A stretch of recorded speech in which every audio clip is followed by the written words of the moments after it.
বড় পরিসরে ক্লাব বিশ্বকাপ আয়োজনের কোনো যৌক্তিকতা দেখছেন না লা লিগা সভাপতি হাভিয়ের তেবাস। ফুটবল ক্যালেন্ডার থেকে এই টুর্নামেন্টকে বাদ দেওয়া উচিত বলে মনে করছেন তিনি। আগে থেকেই নতুন আঙ্গিকের ক্লাব বিশ্বকাপের সমালোচনা করে আসছেন তেবাস।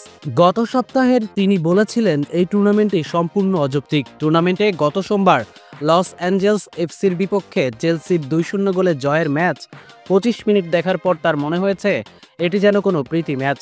ভবিষ্যতে ক্লাব বিশ্বকাপ আয়োজনে ফিফা কিভাবে আরও ভালো কাজ করতে পারে, এক অনুষ্ঠানে এমন প্রশ্নে তেবাস বলেন, এটিকে বাদ দিয়ে আমার লক্ষ্য হলো আর কোনো ক্লাব বিশ্বকাপ থাকবে না। এ বিষয়ে আমি খুব পরিষ্কার, এর কোনো জায়গা নেই। এই মডেলটি ঘরোয়া লিগগুলোর পরিবেশকে প্রভাবিত করে, বিশেষ করে ইউরোপে। ক্লাব বিশ্বকাপকে আগের মতোই রাখা উচিত বলে মনে করেন 62 বছর বয়সী তেবাস। তিনি জানান, আমাদের যে পরিবেশ আছে তা বজায় রাখতে হবে এবং এটিকে বাদ দিতে হবে। আগের মতোই রাখতে হবে যখন এটি মূলত এক সপ্তাহ ধরে খেলা হতো। ক্লাব বিশ্বকাপে কোনো ম্যাচ দেখছেন কিনা এমন প্রশ্নে তেবাসের উত্তর, চেলসির ম্যাচটি কিছুটা দেখেছি এবং এটিকে প্রাক মৌসুমের প্রীতি ম্যাচের মতো মনে হচ্ছিল। কোনো তীব্রতা দেখতে পাইনি, অন্তত 25 মিনিট ধরে আমি যা দেখেছি।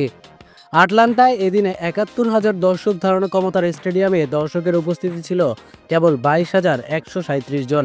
প্রায় ৫০,০০০-এর মতো আসন ফাঁকা থাকা নিয়ে চেলসি কোচ এনসো মারেস্কো বলেন, আমার মনে হয় পরিবেশটা কিছুটা অদ্ভুত ছিল। স্টেডিয়াম প্রায় খালি ছিল, পূর্ণ ছিল না। এবারই প্রথম ৩২ দল নিয়ে হচ্ছে ক্লাব বিশ্বকাপ। যুক্তরাষ্ট্রের মাসব্যাপী আসরটি শুরু হয়েছে গত শনিবার। ফাইনাল হবে আগামী ১৩ জুলাই। এবার স্প্যানিশ ক্লাবগুলোর মধ্যে খেলছে রিয়াল মাদ্রিদ ও আতলেতিকো মাদ্রিদ।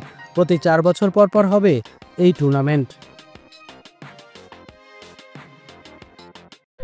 ভিডিওটি ভালো লাগলে চ্যানেলটি লাইক, কমেন্ট, শেয়ার এবং সাবস্ক্রাইব করতে ভুলবেন না।